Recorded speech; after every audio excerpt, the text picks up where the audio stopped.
BodyBags, where horror lies.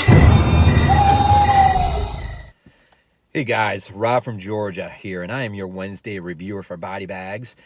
And in this first week of December, I will talk just for a few minutes about the movie Nightflyers from 1987. It's directed by Robert Collector. It stars Mary Catherine Stewart, John Stanning, James Avery, just a few. James Avery, of course, we know from Fresh Prince of Bel-Air. It is adapted from the novella by George R.R. Martin, which most of you will probably know his work, or some of his work was turned into Game of Thrones. And before I go any further, I apologize. I'm in my car, but circumstances are just that. This is the way it is. So I apologize for that. But Nightflyers, again, 1987. And the only way you can have this right now, at least for the moment, until somebody like Scream Factory or somebody else, preferably maybe somebody else, I don't know, is on VHS. And this is the VHS, of course. You'll probably recognize the cover. But I'm just going to read the back here because I'm all for nostalgia. I love VHS tapes, and especially reading off the back sometimes. It's funny to see how the back never quite matches up with the film itself. But here we are from Nightflyers. In the tradition of Alien, Nightflyers is an electronic ghost story that will horrify and amaze science fiction fans of all ages. Packed with action and suspense, Nightflyers stars Catherine Mary Stewart, who heads a team of ragtag scientists threatened by an evil presence aboard an ancient space freighter, Nightflyer. Terror grows as a series of deadly accidents begin to claim the lives of the mission members.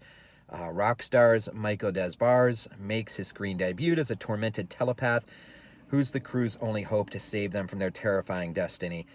Take off with Nightflyers, the incredible journey that soars beyond the limits of high-tech terror. Actually, that last word was horror, but I wish this movie soared as high as this.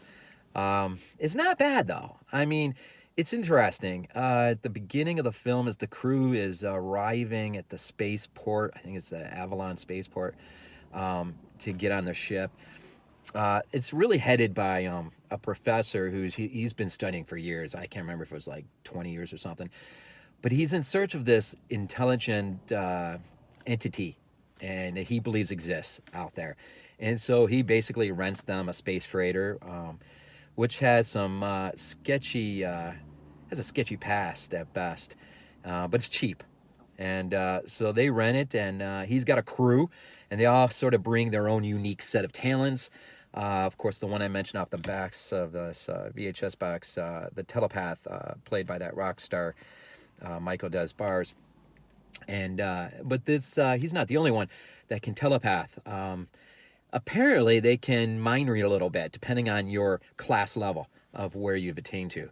And so that makes some interesting things. The plot's pretty simple, probably not as near as intricate as the novella. But basically, like I said, they're going to take off in search of this intelligence, this entity or whatever it is.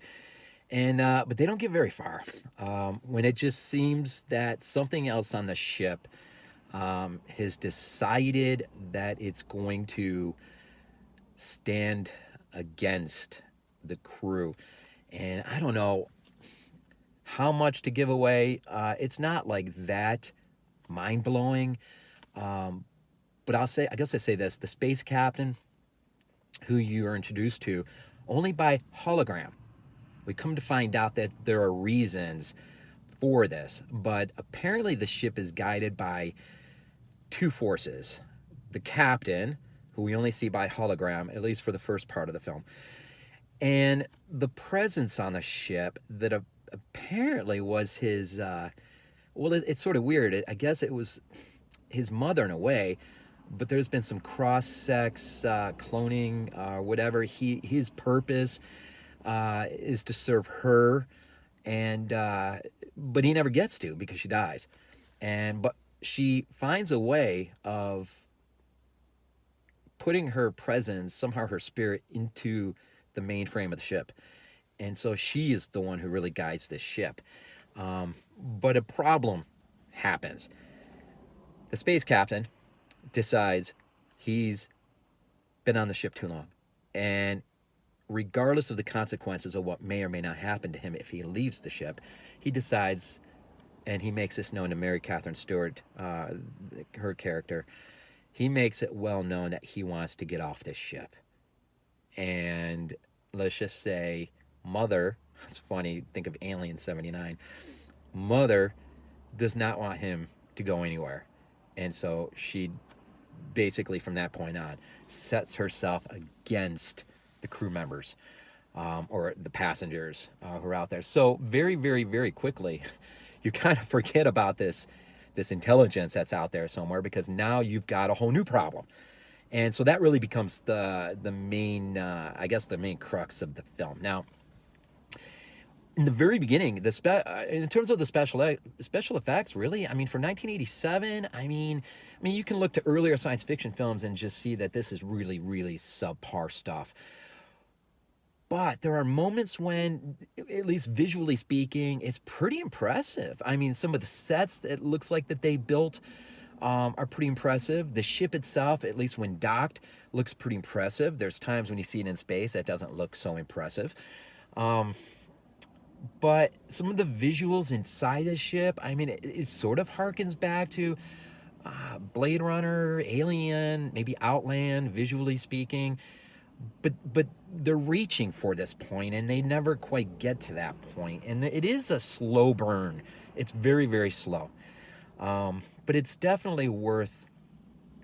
I think it's worth the view. I mean, even if you put it on YouTube and watch it on YouTube, it's the ending's a little, I mean, you kind of know what's coming by the end. But to revisit something, to see something that, quite frankly, hasn't, and we all should be candidating for movies that have never seen a DVD or a Blu-ray release, to get it. The one on top of my mind that I often think about is Blood Beach. Oh, man, I would love to see Blood Beach get picked up by someone. That would be great. But I can't imagine, I mean, how much stuff is out there that's never been touched. And this is just one. It might not be the greatest sci-fi horror epic piece. I mean, this isn't even as fun as Galaxy of Terror. As cheesy as that is, at least it strives to be fun. This, I'm not sure what they were really striving to be, other maybe just casting themselves in the image of some earlier films, but they never really quite get there, unfortunately, I don't think. But I've said it's growing on me in just a couple watches. I mean, I'm kind of hoping maybe it gets picked up by someone.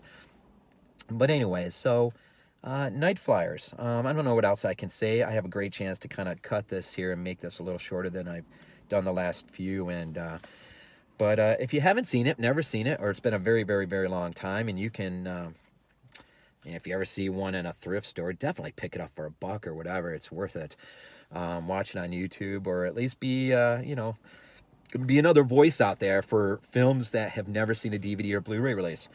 And I'm not saying like this needs to be on DVD tomorrow or Blu-ray tomorrow, but it's fun. It's fun going back and looking at things that, quite frankly, we might have never seen before. So anyways, Nightflyers, 1987, first week of December. Of course, this is VHS82 apostrophe, your Wednesday review for BodyBags, and I hope I said something of interest. Enjoy the rest of your week, and as always, sign off with Go Bills.